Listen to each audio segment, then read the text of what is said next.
The best is about to begin. We're going to have a roundtable panel discussion with these experts, and their moderator is none other than the project manager from Kim BCN, which is an innovation company to help develop new innovations. Please welcome to the stage Isaac Matamoros.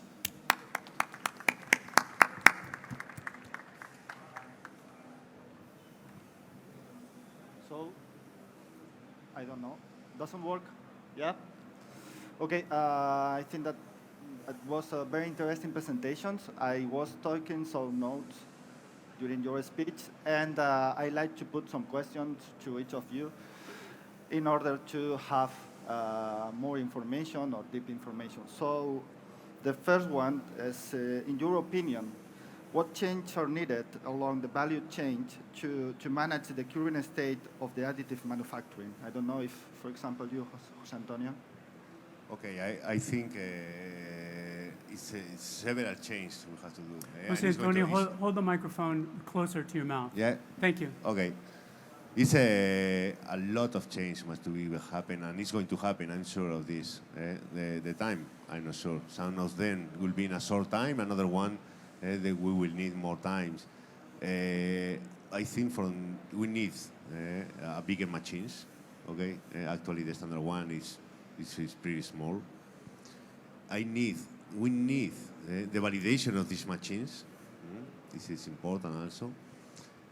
Also, we have to define correctly from the validation point of view. I am speaking about the aeronautical sector. Okay, yeah. In the aeronautical sector, as I told in my presentation, the papers, the value of the paper is bigger than the value of the parts. So the validation of the equipments, the validation process for the products, the new defectology that could happen, how we are going to guarantee the repeatability of this. We have to work on all of this. And I think the more important thing is the mentality of the designer. Okay, the way to think, to design for additive manufacturing. This is the next steps. I have a question on this designing process, but I don't know if each of you have something to add to Jose Antonio's speech.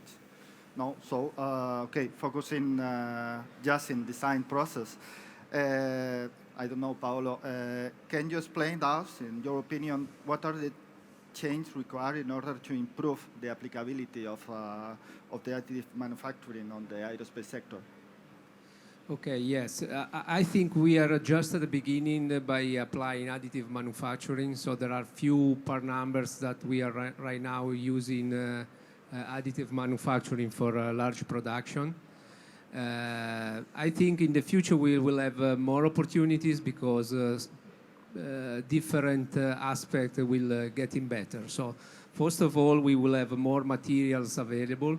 Right now we are using few materials that are already available in our machines that are already being developed. Actually, they have been those materials have been taken from casting, from forging, so they are not specific material developed for the printing. So I think there are a lot of margin there. So more materials means also more parts I can produce by additive manufacturing. Second step, I think, is the machines. Machines are becoming larger, so as I said before, you can get more opportunity, are becoming faster, so you have quad lasers machines and so on. You can produce with the same time more parts. That will be really competitive from also cost standpoint. So what right now maybe is not really good, in the future can be really good to be printed because of this evolution of the machine. And third one, I think also the design of the parts. So we are becoming better also in designing the parts with additive logic, trying to get geometries that are easy to print with respect to the past, because this is a really important step we need to make.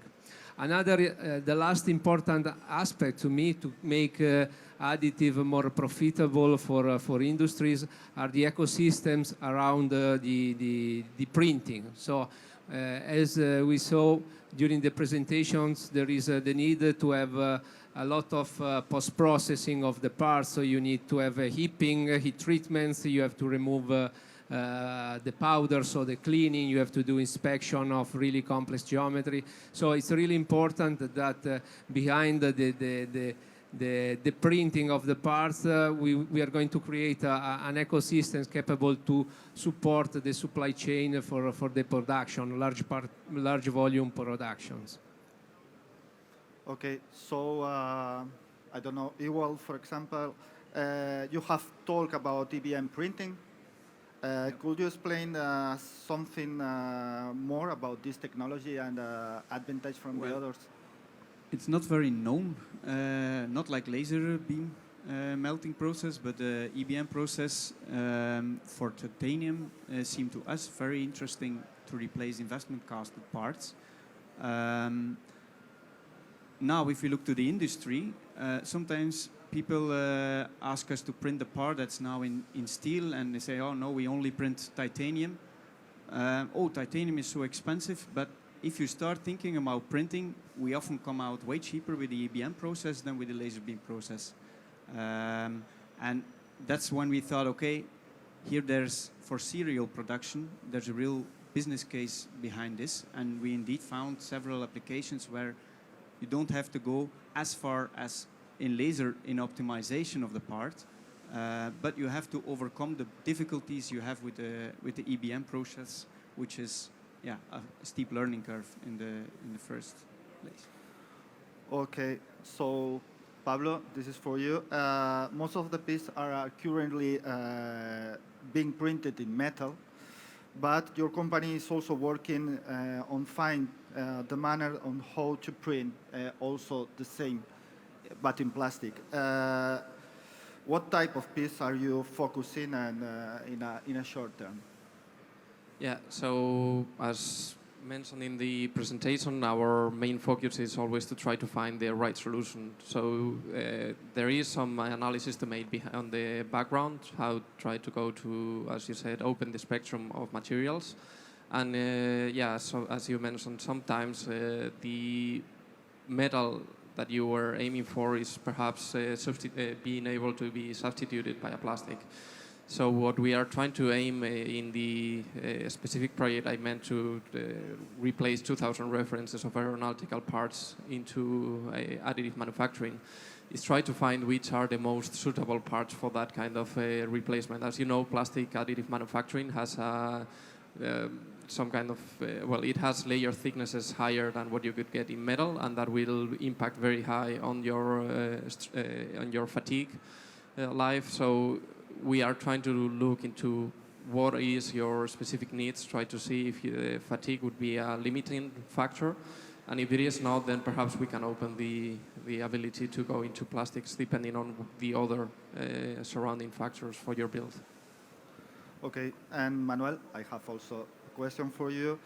What is, in your opinion, the evolution of the additive manufacturing in the aerospace sector? So I can mostly speak for the space sector. I guess the near future is in the next year. So next year the standard of the ESA is going to be released. So at least we see this as one of the big milestones in order to be able to implement additive manufactured parts, especially in the conventional business of ESA. But it will open the doors also in the commercial market, because in still a lot of commercial the commercial customers, they are still relying a lot on ESA, so we see this as one of the big milestones. But what we also see is that with that we might open the doors in order to really rethink the way of how to design spacecrafts. So we see maybe the possibility to implement multifunctional parts, and which would again need that we need a new standardization, because in the end it has to be accepted by the customer in the end. So the future for us, we think that additive manufacturing is going to be more and more implemented in space. We are maybe now in a phase which are, let's say, slightly less than a couple of years ago, where we really had the boom and everybody was thinking about quite a lot of additive manufacturing within space industry. but we really believe that in the next years it's going to increase a lot. Okay, thank you. Next question is for all of you, if you want. Key in BCN, we are transfer technology managers, and as broker managers of the ESA, European Space Agency, we focus our work in try to not only transfer or put technology in the space, but also took technology from the space and use in other sectors. So, in your opinion, how does additive manufacturing and pieces developed or printed can be used in the aerospace sector, can be used in the future in other sectors? Yeah, I'll take the beginning on that one. I think it goes in line with what already has been said. There is still a lot of work to do in developing new alloys and try to optimize the powders for additive manufacturing. And once we go into that road, we will have a broader spectrum of materials which could be used for other sectors enjoying the benefits that are specific for right now, specific for aeronautics. But it also goes in line with the design. So first and foremost, we have to change our design mindset and try to go for out of the box and say, okay, instead of going for squares and chamfers, let's think more organically and try to go for generative designs. Okay. Any of you, please? Yeah, I think it works in our company. It works more the opposite way. As there is not yet a lot of serial production, we use the industry to help us develop the process, while the standards are not yet ready. They are more, let us say, copied from forging and casting, but they are not up to speed yet with the requirements, as I understand, regarding safety and so on. But in the meantime, we use business cases, test cases from the industry to help us develop our capabilities in the aerospace. So it can also work the other way. Interesting. So maybe I can also add something. In my opinion, the additive manufacturing at the beginning was very well suited for space and aerospace industry, because it was a technology which allows a very developed design, but maybe the quantities are low in aerospace, so it was quite easy to implement this technology within the industry. But as we see today, I saw just some time ago a figure which was saying that in Europe 70% of additive manufactured parts are now within the automotive industry. So we clearly see a shift from that single part production to really a serial production which we have in the automotive industry. But if we think that also the aeronautics and space is also going into the direction of having more common parts, having the space goes into the direction of constellations, so we all go into the direction of more serial production. So it could really be that additive manufacturing allows us to do also this. Okay.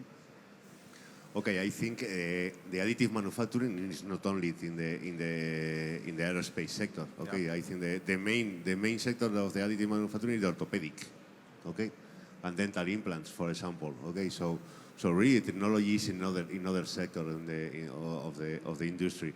It's true when one sector like the aerospace or the high tech industry take one technology is going to develop this. I'm sure that it's going to affect also, it's going to be transmit to the rest of the sectors in the automotive, in industry, in robotic, in more sector of the industry, sure. Okay. Yeah, to me, it's a matter of the business case, right? So we all agree that it's really good additive manufacturing for rapid prototyping for the development phase. But at the end, if you're starting a production, you need to get a robust business case. So, and this is a balance of the requirement you have. For instance, in aeronautic field, you have a really lot of pressure to save weight, to get high performance, reduce fuel burn. And so that will push a lot to get, let's say, components with high performance rather than with low cost. And this is not true for all the components we are producing in aeronautic field. So I think the same will be in the other fields. So as said, in the medical field, the additive manufacturing is largely used because the business case is solid, and as well also other business like power and water, oil and gas, they are using additive manufacturing because let's say the products they sell is really customized products, so they are changing quite a little bit stuff in order to get to the specific customer. And also in that case, the business case is really valid for additive manufacturing. I can avoid to make a casting for just one customer, so I can use the flexibility of printing in customize my product. I don't know if in the future getting new machines faster, and as I said before, this will change the balance between traditional technology, manufacturing technology with respect to additive manufacturing. For sure, we have traditional technology since decades. Additive manufacturing is at the beginning. So I can see more margin to improve the process in additive manufacturing rather than in casting or forging or machining and so on. Okay, we have 4 minutes, so I have just a last question, 30 seconds. Last year, I was here in the same talk, and the speakers put on the table their wishes for the next 365 days. So now what I like is to ask, in your opinion, what do you like that be able or can explain to our attendees when we meet here again next year regarding 3D and aerospace? Just 20 seconds.